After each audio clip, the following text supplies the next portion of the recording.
And so one World Test Championship cycle comes to an end and we jump straight into another. A reset for a lot of teams. A big one coming up this Friday. We've already got Bangladesh versus Sri Lanka, but a big one coming up this Friday. India versus England. Oh, a big three battle. Don't you all just love it? You love it. I know you love it. First of all, thank you so much for everybody. It was like from all around the world. Your support has been absolutely amazing. Your belief, your congratulations. It was so, like, every morning I wake up and I still read through some of them. I'm trying to get through all of them. I never thought I would get so many comments from all of you guys. You've been absolutely amazing. Your words, it's carried me through as well. I've never been so stressed out in my entire life. And I failed my driving test once. So just to put that into perspective, literally from all over the world. I can't even mention all of the countries. Tanzania, thank you, Africa. But everybody, you all know who you are. Thank you so much. I'm excited to bring you some coverage of all the matches coming up. Bit of Sri Lanka, Bangladesh, India, England, and then Australia versus the West Indies. But let's get started on England versus India.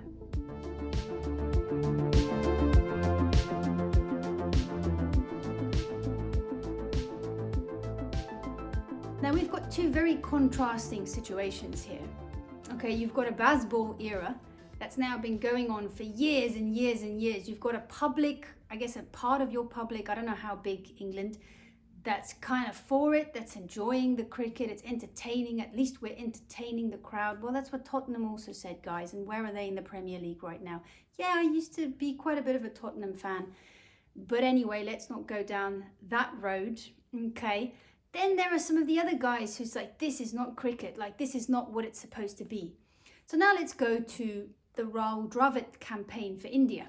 They were playing solid cricket, okay? They were playing wall type of cricket and they got to 2 consecutive finals, okay? And then all of a sudden, change of management. Now it's the GG era. And what we saw, I think, against New Zealand, against Australia as well, are guys who don't necessarily like to play the old-fashioned type of test cricket. They don't want to decide between defending and attacking. Some of them just want to attack, which sounds a bit like Bazball. There's also this thing about, you know, Punt played Bazball way before Baz played blah, blah, all of that thing. I don't really care who that style of cricket belongs to. All I'm saying is what I'm thinking is going to happen here, because this is GG's way. It's been his way, unless he changes it now, but it feels like it's going to be fire versus fire. Okay, not 2 opposing styles, but 2 very similar styles, probably both trying to play for that day 2, day 3. We've got England, okay, you're looking at perhaps bowling attacks from both sides. If the first change isn't going to be effective, be prepared for 4, 5, 6 runs and over. Perhaps there will even be the likes of a Ben Duckett going straight at Bumrah. I would not even be surprised. What we saw the other day from South Africa, you know, just really getting into an innings, there's going to be the complete opposite scenario here. And it's interesting for me because I look at, for example, because the bowling played a huge part. This is England. It will still play a huge part. Something that's interesting for me was they brought up this graph during our match, and they don't have Headingley's. AI could not provide that for me, neither could anything anywhere online. If you have the exact good lengths for me for Headingley leads, that would be amazing. But it's going to be different than what it was in Australia. So whatever the bowlers of India did in the BGT, they're going to have to kind of do something different now in England. Again, of course, it's going to matter. The lengths of your bowlers is also, the heights of your bowlers. It's been a tough week, guys. The heights of your bowlers, again, it's going to play a big role. That's why I always love the idea of a variety in your bowling attack. Something that I did not really see that much of for India in Australia, because all of these things are going to be different challenges for batters to deal. Another big aspect for India. Now, Stuart Broad was the absolute master of this. He said it was tough at the start, but he pulled through and he realized that this is going to be a kind of bread and butter thing for me. But as a right arm bowler, how do you bowl around the wicket to just make that ball just nip a little bit away from those left-handed batters? And he became an absolute king of that. I did not see a hell of a lot of that of some of the Indian bowlers. Some of them are quite young. So do you bring in the left arm option, which is what I've been asking for this whole time. It's tough for me to make a prediction between England versus India because I really, really need to see what kind of bowling units are we going to put on that pitch, because if it's going to be another same scenario like in the BGT, I'm not so sure. In terms of batting, I think India have enough in there. Yes, some of them are a little bit inexperienced. Indian batters have struggled. Okay, we need to just only refer back to Headingley the last time they played, and it was an absolute horror show for India. But they have the opportunity here now to turn it around. Again, you need to, in Test cricket, you need to earn the right to play the conditions. So if they play good, compact, concise cricket, I think KL Rahul opening at the top is going to be absolutely key for them to go on as long as he can. And then there are going to be attacking players. Jaiswal is quite an attacking player as well.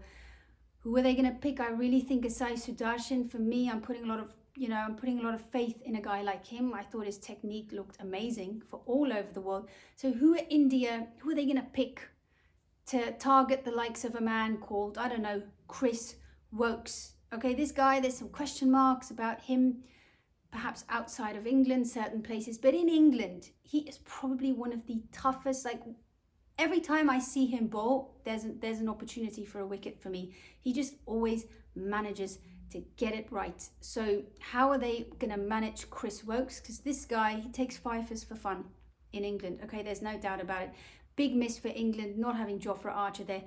Mark Wood as well. Boy, oh boy, would a 150 click guy, would that have, some of those bounces against some of the Indian batters, would that have been an absolute treat to watch how they deal with that? Can you imagine a Mark Wood versus Rishabh Pant kind of battle? And it seems like we're not going to get that. So a little bit sad about that. Both bowling attacks, quite inexperienced with some experienced. I don't know, this guy called Bumrah, I don't know if you've heard of him.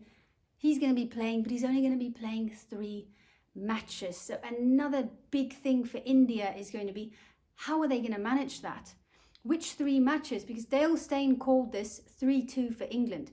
What if it is 2-2? Okay, and Bumrah's already played 2 matches and there's 1 left. Are you going to give him a 4th? So that's, I definitely think that's going to come into play, is like, which matches are you going to choose Bumrah? You've already spoken about Headingley being a big hunting ground for England. They love playing there. Ben Stokes, what a memorable day that was for him in the Ashes. Big match player. Some of these guys have been preparing for months for this series. While India and, a lot of South African, I saw some of the South African T20-like batters, I saw them struggle. So the first test match, it's going to be interesting to see how the T20 batters of the IPL, how they adapt. Shubman Gill, all eyes are going to be on him. How is he going to lead? The English crowds are some of the most vocal crowds in the world. You get in their bad books, you are going to hear it. Not every day, not every hour, every second you will hear about it. So all of these things are going to come into play. How is he going to captain his side? So that's going to be absolutely massive for me to watch him. He's put under a lot of pressure, especially since he doesn't have any senior batters there other than KL Rahul. Kohli, not there anymore. Rohit, not there anymore. He's got Rishabh Pant there as his vice captain, which I think, interesting. But a lot of pressure on Shubman Gill. But I think the number 4 spot doesn't have 100 in any other position yet. A century, his stats not very good outside of Asia. Could that number 4 spot bring him, get him over that hurdle, get him to break that curse of not having 100 yet? Again, the England batters are going to look to counterattack all the time. So it's going to be all about accuracy. It's going to be finding your length, your rhythm and everything. Because if you do not, they will punish you. I think it's going to be a mouth-watering contest. It's very difficult for me to predict this one. Really, really it is. Because I do feel like India have some batters that could really, really stamp down their authority. Even though they're young, they're fearless. But then at the same time, England, they've been playing this brand of cricket. It's now or never. They need to shine and they need to do it here and now. So the pressure is on.